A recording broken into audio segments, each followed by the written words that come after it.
The lock on my office door clicked open. From my leather recliner in the shadowy corner, I watched my daughter's husband tiptoe inside, a small flashlight beam dancing across the floor. He headed straight for my filing cabinet, the one marked private. Anton didn't notice me sitting there in the darkness. He thought I was 300 miles away at a business conference in Portland. That's what everyone thought. His hands trembled slightly as he pulled open the drawer labeled investment portfolio. The hinges squeaked. I deliberately left them unoiled. He froze for a split second, listening, then continued. The beam of light illuminated his face.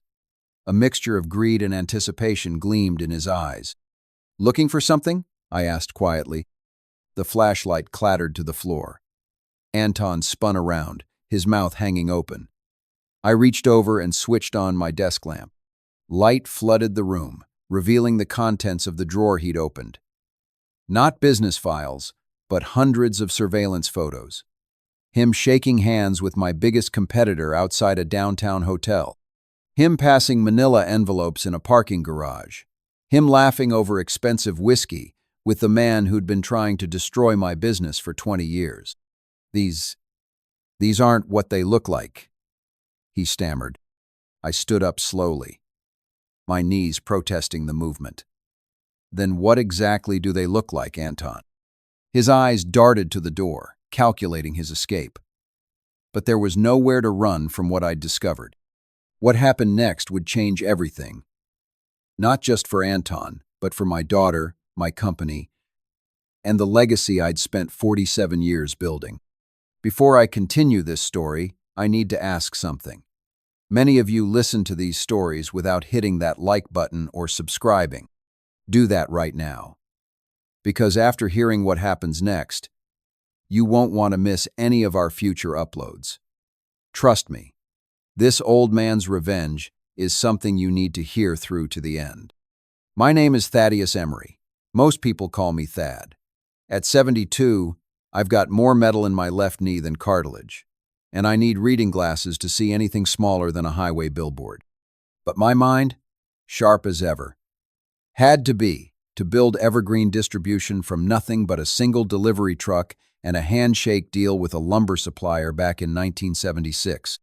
I've always been a patient man. You don't survive 5 decades in regional distribution without learning to play the long game. My wife Meredith used to say I could outweight a stone. Maybe that's why, when I first noticed small discrepancies in our accounts, I didn't immediately confront Anton. Instead, I watched. I waited. My daughter Lorelei brought Anton home 6 years ago.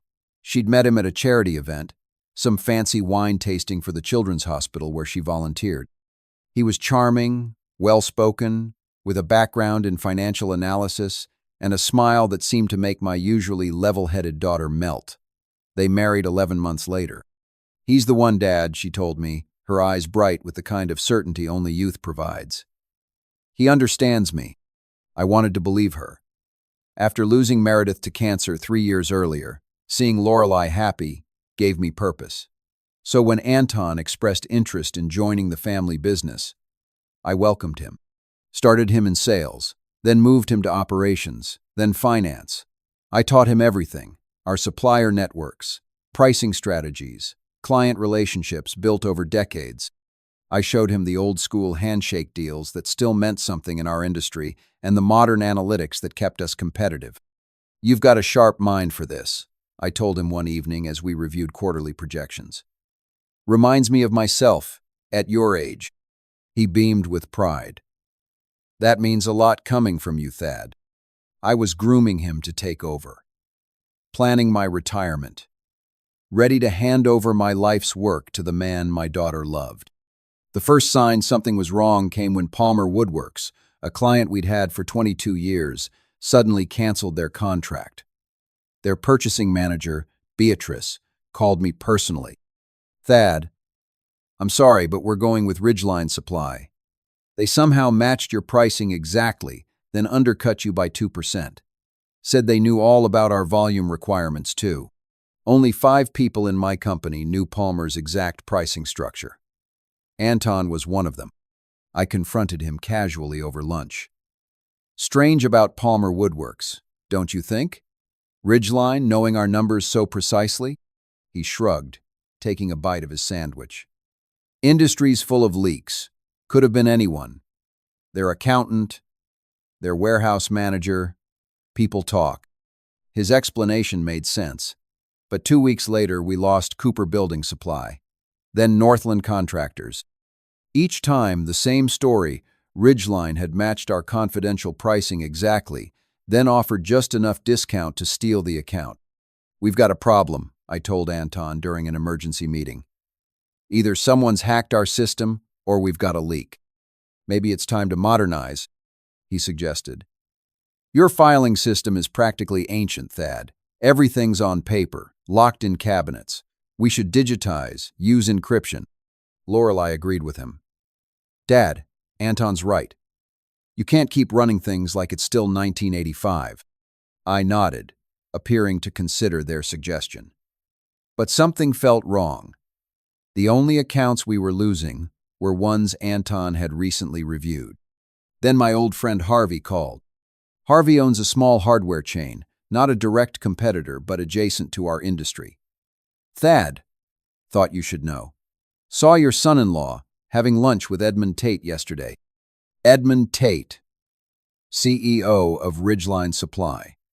My chief competitor for 30 years. Must be a mistake, I said. Anton wasn't a mistake, Thad. They were at Riverside Grill, corner table. Looked mighty friendly.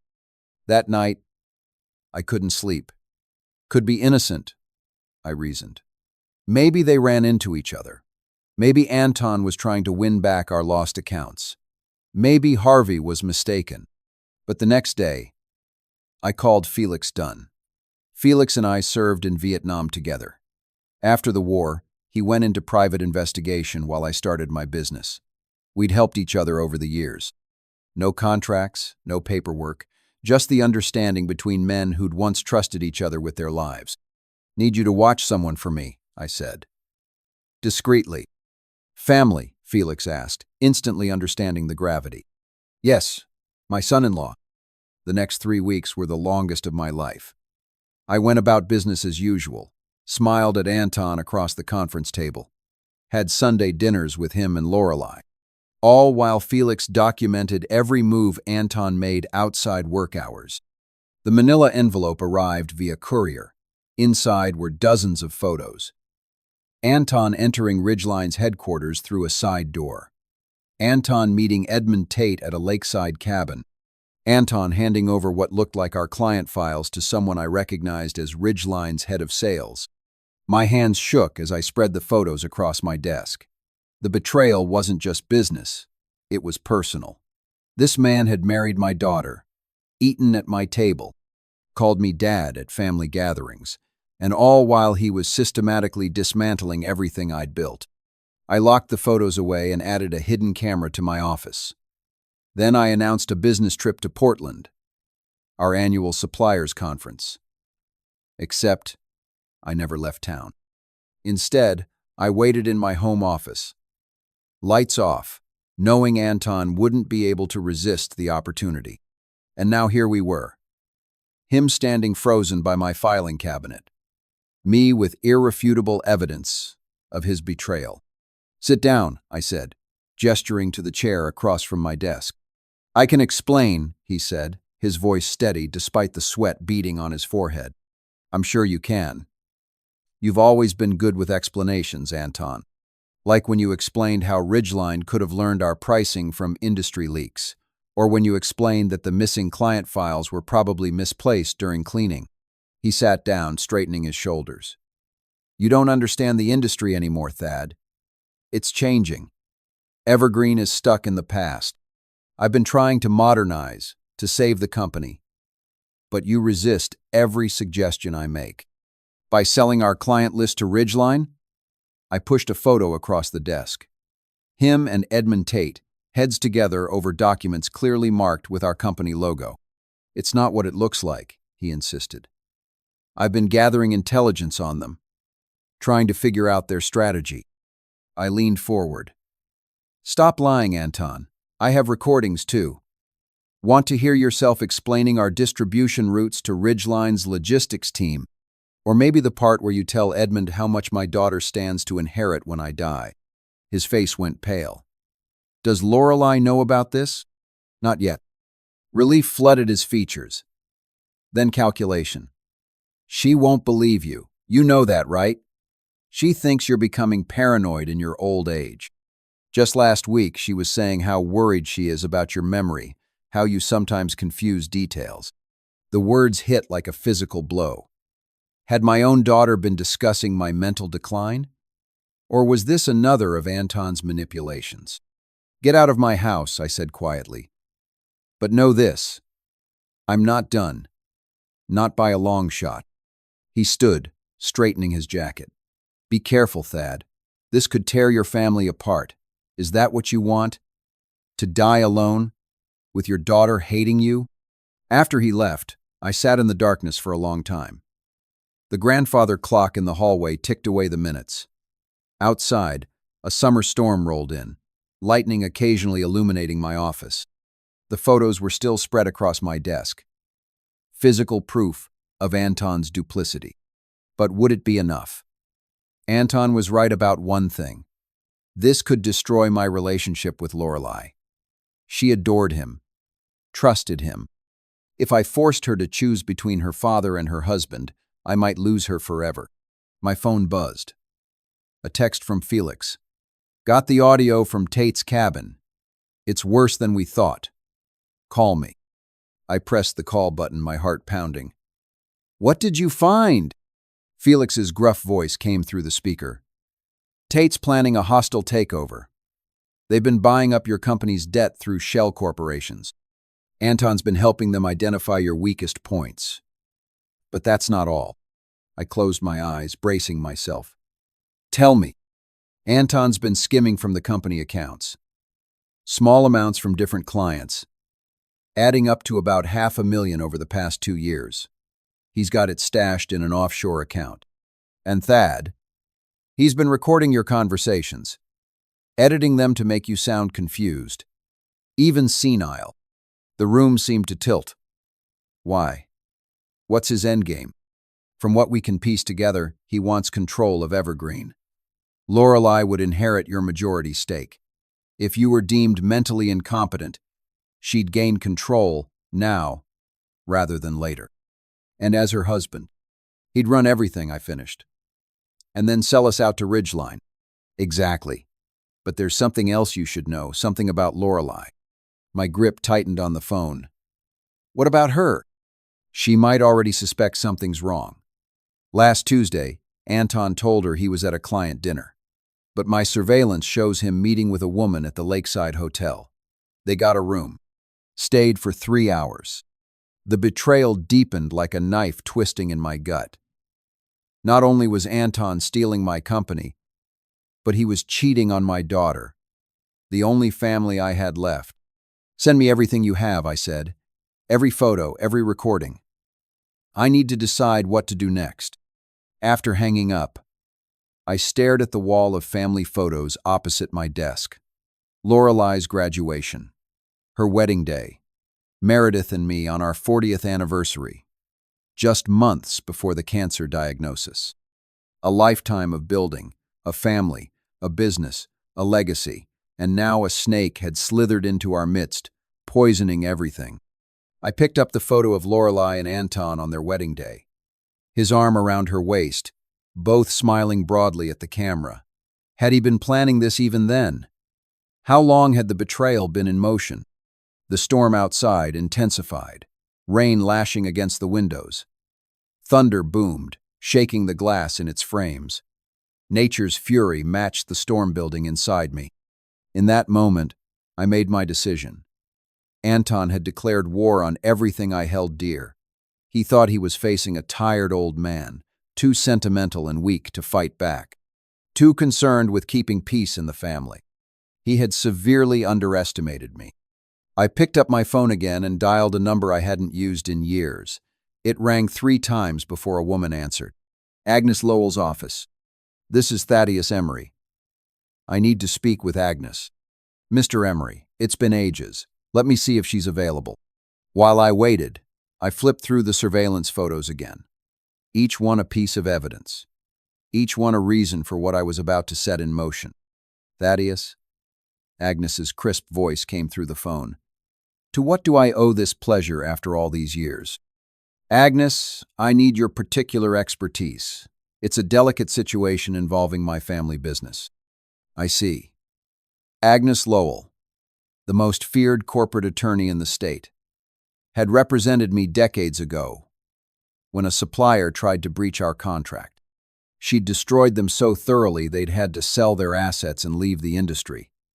Shall we meet in person? Tomorrow morning. My office. There's someone else I'd like to include in our discussion. May I ask who? I looked down at the photo of Anton passing documents to my competitor, Edmund Tate. Agnes Lowell hadn't changed much in 15 years. Still rail-thin with a silver bob cut sharp enough to slice paper. She arrived at my office precisely at 8 a.m., wearing a charcoal suit and carrying a briefcase that probably cost more than most people's monthly mortgage. You look well, Thaddeus, she said, settling into the chair across from my desk. Liar, I replied with a half-smile. But I appreciate the sentiment. Her eyes flicked to the surveillance photos I'd arranged on my desk. I see subtlety isn't required for this conversation. I slid the most damning photos toward her. My son-in-law. Been selling my company secrets for at least a year. Planning a hostile takeover with Edmund Tate from Ridgeline Supply. Agnes examined each photo methodically, her expression unchanging. And you've invited Tate here today? Called him last night. Told him I wanted to discuss a potential merger. He's arriving at 9. She raised a perfectly arched eyebrow. Bold move. What exactly are you hoping to accomplish? I leaned back in my chair, feeling the weight of my decision. I want to save my company. I want to protect my daughter. And I want Anton to regret the day he decided to betray this family. Before Agnes could respond, my phone buzzed. A text from Lorelei. Dad, we need to talk. Anton said you confronted him last night. He's really upset. Said you're having some kind of breakdown. I'm worried about you. My chest tightened. Anton had already started spinning his web of lies. I showed the message to Agnes. He's moving faster than I anticipated, she observed. Trying to discredit you before you can act. What would you advise? Agnes tapped her manicured fingernails against my desk. Don't respond yet. Let's see what Tate has to say first. Edmund Tate arrived at precisely 9 o'clock. At 68, he was only a few years younger than me, but he'd aged differently. Hair dyed an unnatural shade of brown, face tight from cosmetic procedures. We'd been competitors for 3 decades, occasionally cordial at industry events but never friends. Thaddeus, he said, extending his hand. Your call surprised me. Thought you'd take your company to the grave before considering a merger. Times change, I replied, gesturing for him to sit. This is Agnes Lowell, my attorney. Tate's smile faltered slightly at the mention of Agnes. Her reputation preceded her.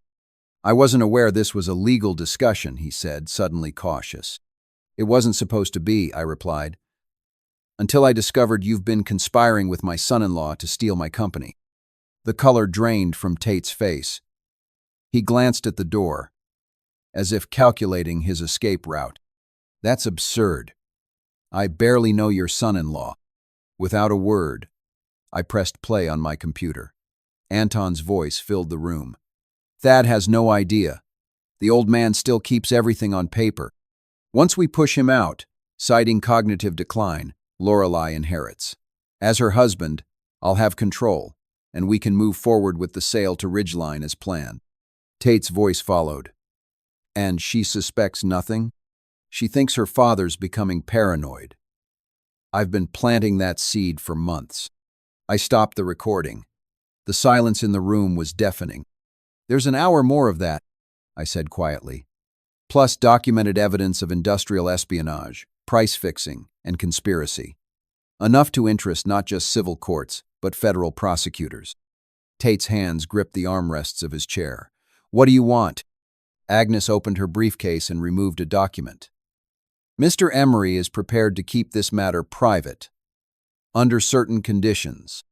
As Agnes outlined my terms, I watched Tate's expression shift from shock to anger to calculation. He was weighing his options, looking for an angle. "And if I refuse?"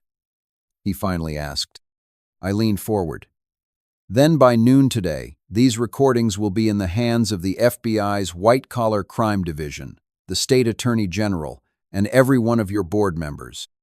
Tate's shoulders slumped. "You've always been a ruthless bastard, Thad. I learned it from watching you, Edmund." After Tate left, Agnes gathered her papers. "He'll sign. He has no choice. But your son-in-law is another matter entirely. Family complications are always messier than business ones." "I know," I said, feeling suddenly exhausted. "And Anton's already turning my daughter against me." "Then you need to act quickly," Agnes advised, "before he can isolate her completely." After Agnes departed, I sat alone in my office, contemplating my next move. The text from Lorelei still haunted me. How much had Anton already poisoned her mind? Would she believe me over the man she'd married? The man she loved? My phone rang. "Felix. Thought you should know," he said without preamble. "Anton just emptied your daughter's personal savings account, $47,000. Transferred to an account in the Cayman Islands." The room seemed to tilt beneath me. "When?" 20 minutes ago. Right after he left your house." "Lorelei doesn't know yet." My blood ran cold. "He's planning to run." "Looks that way." "Want me to have someone keep eyes on him?" "Yes." "And Felix? If he tries to leave town, delay him.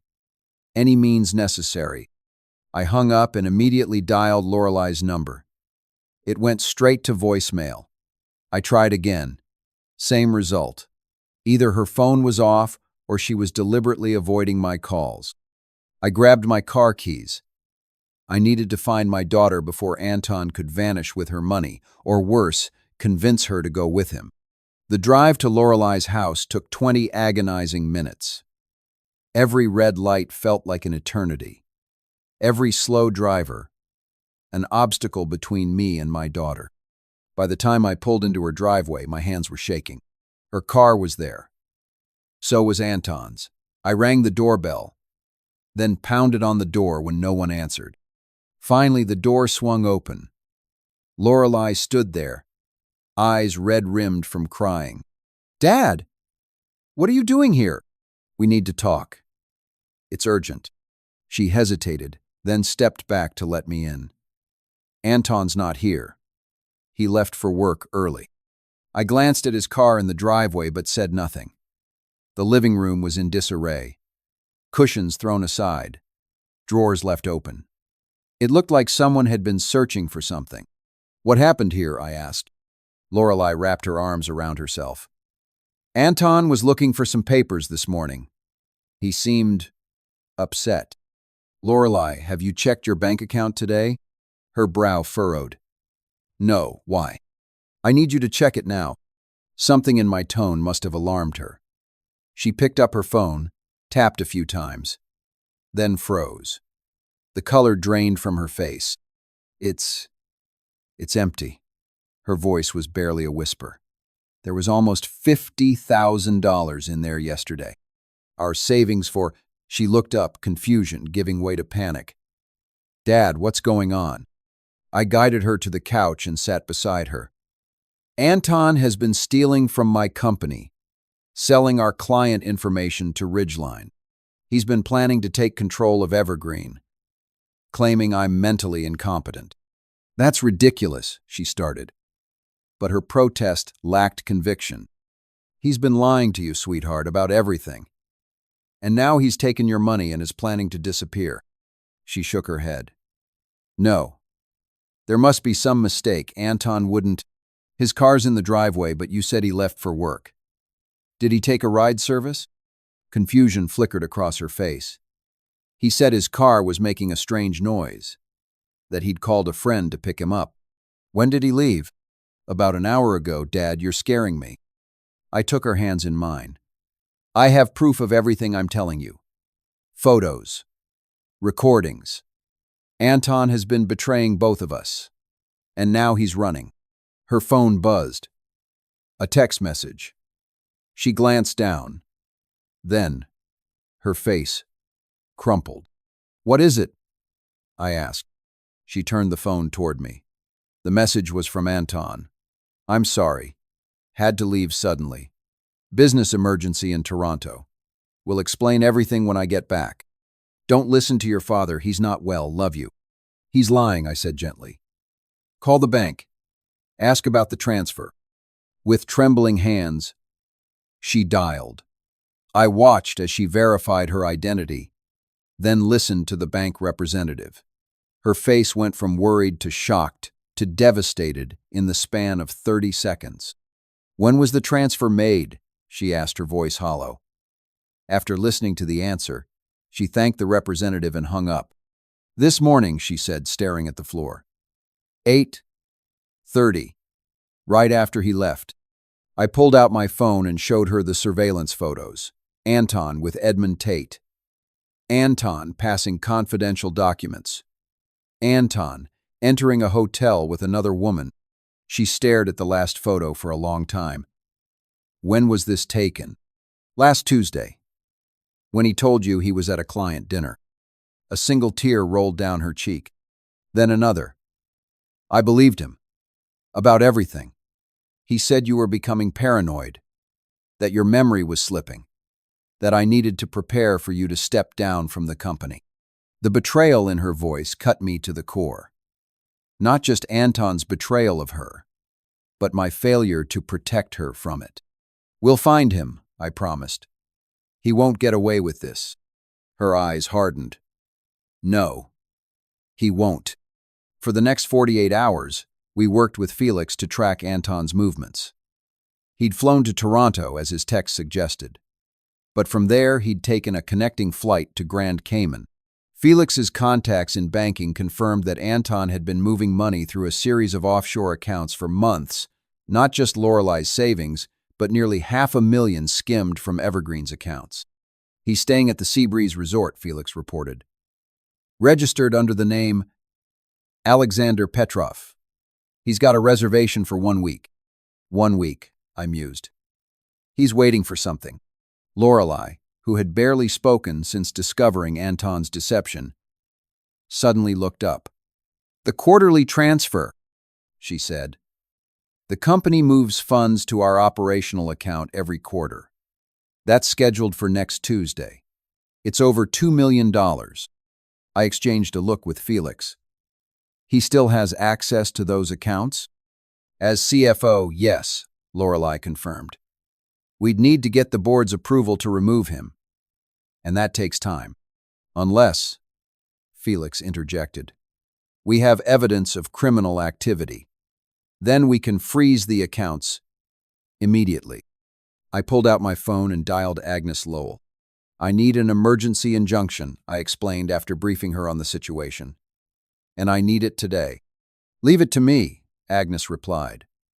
"But Thaddeus, eventually you'll need to involve the authorities. This is grand theft." "One step at a time," I said. "First, let's make sure he can't take any more than he already has." After hanging up, I turned to Lorelei. Her face was pale but determined. The initial shock had given way to a cold anger that reminded me of her mother. "What are you thinking?" I asked. "I'm thinking," she said slowly, "that I want to be there when you confront him." Lorelei: "No, Dad. He betrayed me as much as he betrayed you. More, maybe.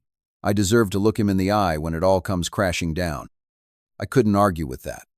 The next morning, we boarded a private plane to Grand Cayman. Felix had arranged everything, including a meeting with local authorities who were interested in Anton's financial activities. International banking laws are strict about money laundering, and Anton's rapid movement of funds had triggered several alerts. During the flight, Lorelei stared out the window, lost in thought. Finally, she turned to me. "I should have trusted you," she said quietly. "When you first raised concerns about Anton, I dismissed them, thought you were just being overprotective. You loved him, I replied. Love makes us blind sometimes. Not you. You saw through him from the beginning. I shook my head. No. I welcomed him into our family, into our business. I wanted to believe he was the man you thought he was. She took my hand. We'll fix this. Together. The Seabreeze Resort was a sprawling complex of white buildings overlooking turquoise water. Under different circumstances, it would have been paradise. Now it felt like the final battleground in a war Anton had started but didn't know he was fighting. Felix's contact at the hotel confirmed that Mr. Petrov was currently at the pool bar. We made our way through the lush tropical gardens, the scent of flowers almost overwhelming in the humid air. And there he was, lounging in a cabana, drink in hand, looking for all the world, like a man without a care.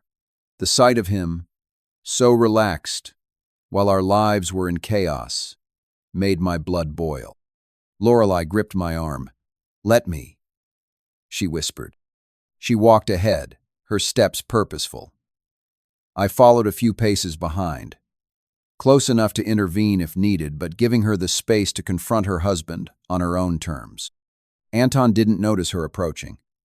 Not until her shadow fell across him. He looked up, squinting against the sun, and his face went slack with shock. Lorelei? What are you? Then he saw me behind her, and the blood drained from his face. I can explain, he stammered, sitting up. Explain what? Lorelei's voice was ice cold. How you stole my savings? Or how you've been selling my father's company secrets?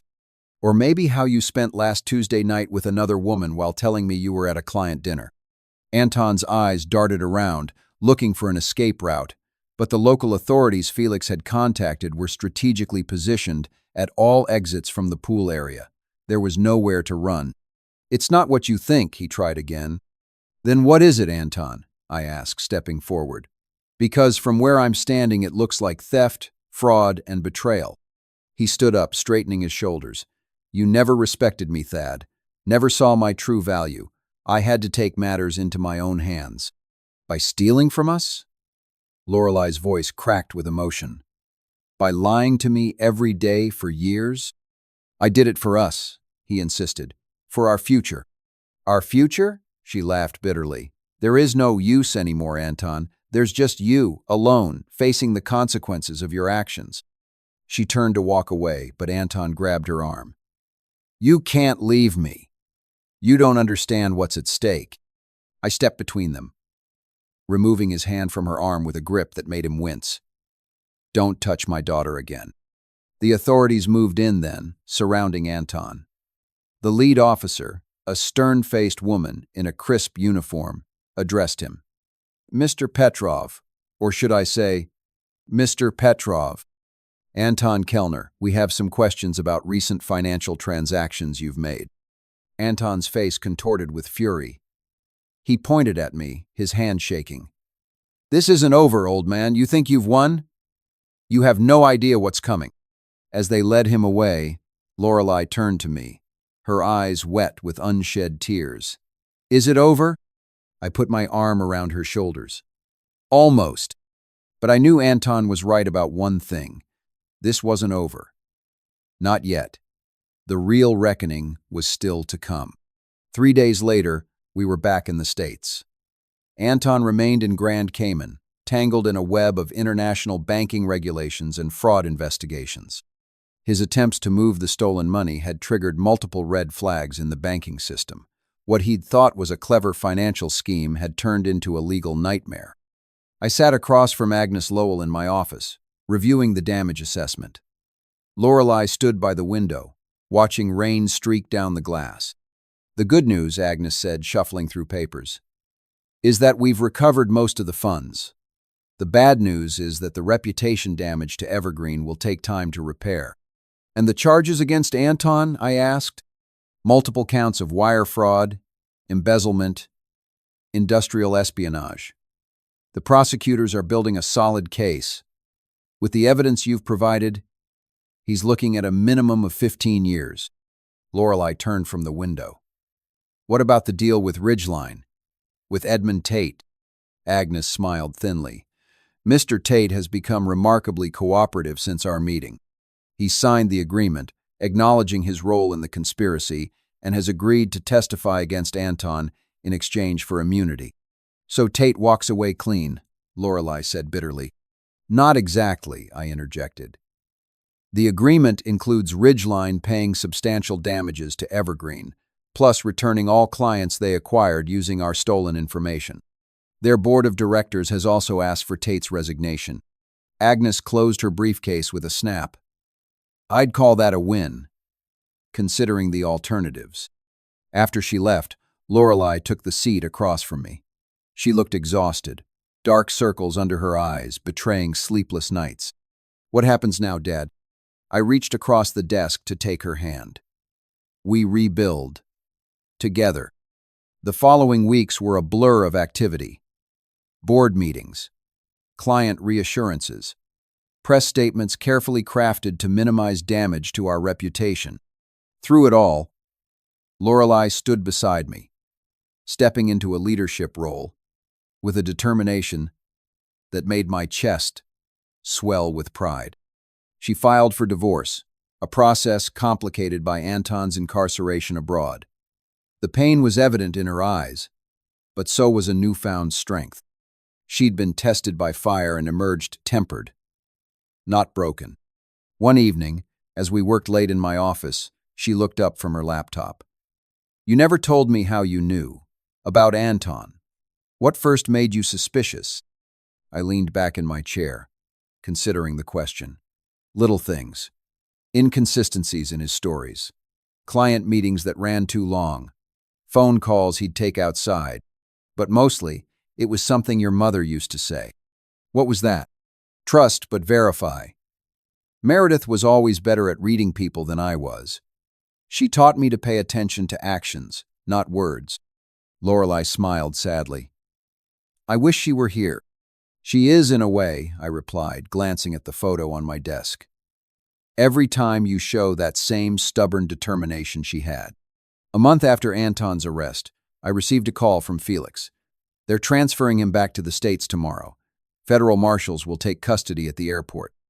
Thank you for letting me know, I said, my mind already spinning with possibilities. That night, I couldn't sleep. I paced my house, moving from room to room like a restless ghost. By dawn, I'd made my decision. I dressed carefully in my best suit, charcoal gray, Meredith's favorite, and drove to the federal courthouse. The holding cells were in the basement, cold and impersonal. A marshal led me down a sterile hallway to a small interview room. Anton sat at a metal table, handcuffed, wearing an orange jumpsuit that hung loosely on his frame. He'd lost weight.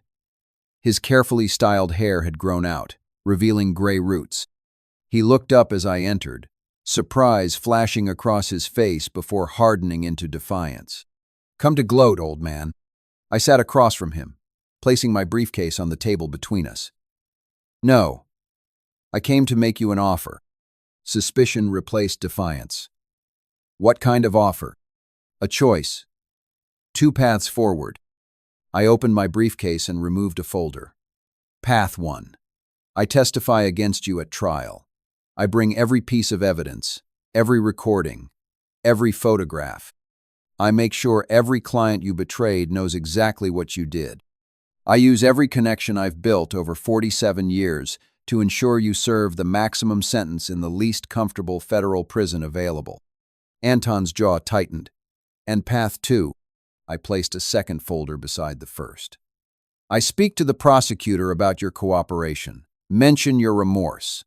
Suggest that with restitution and community service, perhaps the sentence could be reduced. You'd still serve time, but significantly less. He leaned forward, eyes narrowed. Why would you do that? What's your angle? Because despite everything, you're still my daughter's husband, the father of any children she might have had. And because revenge isn't always about punishment. Sometimes it's about justice. Anton stared at the 2 folders. What's the catch? I smiled thinly. Path 2 requires you to sign this. I slid a document toward him. A full confession. Every detail of your conspiracy with Tate. Every client's secret you sold. Every dollar you stole. And a public apology to Lorelei. His hands clenched into fists. You want to humiliate me. I want the truth. All of it. On record. And if I choose path one, fight this all the way? I stood up, gathering my briefcase. Then I'll see you in court. As I turned to leave, Anton called out, You're bluffing. You wouldn't really help me get a reduced sentence. Not after what I did. I paused at the door. You have 24 hours to decide. The marshal has my number. The next day, as I sat in my office reviewing quarterly projections with Lorelei, my phone rang. The marshal's gruff voice informed me that Anton had signed the confession. Every page, every damning detail. He wanted me to tell you something, the marshal added. Said to tell you that you win. After hanging up, I looked across the desk at Lorelei. Anton signed the confession. She set down her pen. You don't seem surprised. I'm not. He always took the path of least resistance. Will you really help him get a reduced sentence? I met her gaze steadily. I'll keep my word. 2 weeks later, Anton stood before the judge, head bowed as his confession was read into the record. Every betrayal, every lie, every scheme to destroy what I'd built. The courtroom was packed. Clients, competitors, reporters. Edmund Tate sat in the back row, his face ashen as his own role in the conspiracy was detailed. After the sentencing, 12 years with possibility of parole after 8, I approached the prosecutor. Thank you for your consideration regarding the sentence, I said, shaking her hand. She looked confused. What consideration? We pushed for the maximum penalty. Your letter to the judge was particularly damning. I feigned surprise. There must be some mistake. I never sent a letter to the judge. As I walked out of the courthouse, Felix fell into step beside me. Went exactly as you planned, didn't it? I nodded. Anton always believed he was the smartest person in the room. He never considered that the mercy I offered was actually the trap. Felix chuckled. The confession gave the prosecution everything they needed and made him waive his right to a trial where he might have gotten a sympathetic jury. Exactly. Sometimes the best revenge isn't about force. It's about offering someone exactly what they want, knowing they'll hang themselves with it. 6 months later, I received a letter from the Federal Correctional Facility where Anton was serving his sentence. His handwriting, once confident and bold, had become cramped and uneven. I know what you did, he wrote. You tricked me into confessing everything, promising leniency you never intended to deliver. You made me look like a fool in front of everyone who matters in this industry. When I get out, you'll be dead, but your legacy won't be. I'll find a way to destroy everything you built, even from beyond the grave. I showed the letter to Felix, who raised an eyebrow. Threatening you from prison, not his smartest move. No, I agreed. But expected. The next day, I visited Anton. He seemed surprised to see me, but quickly masked it with contempt. Come to gloat again? I placed his letter on the table between us. Come to deliver a message. Your threats have been noted and reported to the parole board. Your phone calls are now being monitored. Your mail is being screened. And any future contact with anyone connected to Evergreen will result in additional charges. His face flushed with anger. You can't do that. I already have. I leaned forward. But that's not all. Remember when you signed that confession? The one detailing every aspect of your crimes? There was an additional document mixed in. You signed it without reading the fine print. Anton's eyes widened slightly. What document? A contract, assigning all your future earnings, every dollar you might ever make, to a trust that benefits the clients you defrauded. You won't ever profit from books, interviews, or consulting about your crimes. Every cent will go to repairing the damage you caused. That can't be legal, he sputtered. Agnes Lowell drafted it personally. It's airtight. I stood up. You thought I was just a tired old man. Easy to manipulate. Easy to betray. That was your mistake, Anton. You saw my age as weakness. You never understood that with age comes patience. The wisdom to play the long game. I gathered my things, watching realization dawn on his face.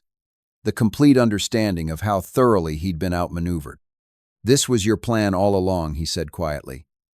From the moment you caught me in your office. No, my plan began the first time I suspected you weren't who you claimed to be. Everything since then, the surveillance, the confrontation, even letting you flee to Grand Cayman, was just setting the stage. Giving you enough rope to hang yourself. Why not just turn me in immediately? Why the elaborate scheme? I paused at the door. Because simple punishment wasn't enough. I wanted you to understand completely what you'd lost. I wanted you to taste freedom one last time before losing it. I wanted you to believe, briefly, that you might outsmart me, making your failure all the more crushing. His face contorted with hatred. You ruined my life. No, Anton, you did that yourself. I just made sure you couldn't escape the consequences. I turned to leave, then stopped. One last thing. Lorelei asked me to tell you the divorce is final. She's keeping her mother's maiden name now. As the door closed behind me, I felt a weight lift from my shoulders. Not the satisfaction of revenge, but the peace of justice served. Anton would spend years behind bars, and even after his release, the trust would ensure he never profited from his crimes. Edmund Tate had resigned in disgrace. Ridgeline was paying millions in damages. Most importantly, Lorelei was healing, stepping into a leadership role at Evergreen with confidence and vision.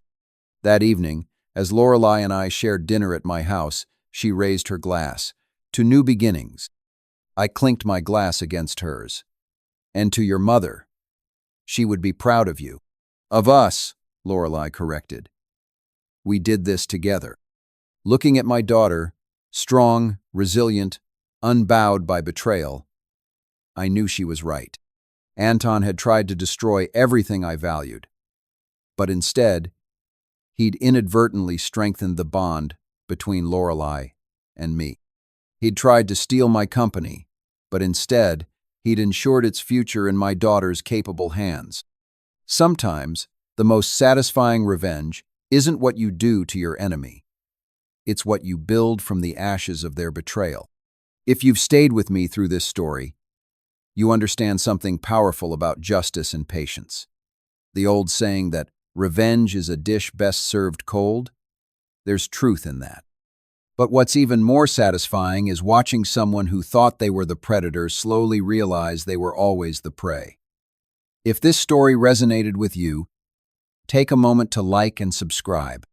There are more tales of justice served waiting to be told, and I'd hate for you to miss them. After all, in a world where the wicked sometimes seem to prosper, isn't it satisfying to witness the moment when their house of cards finally collapses?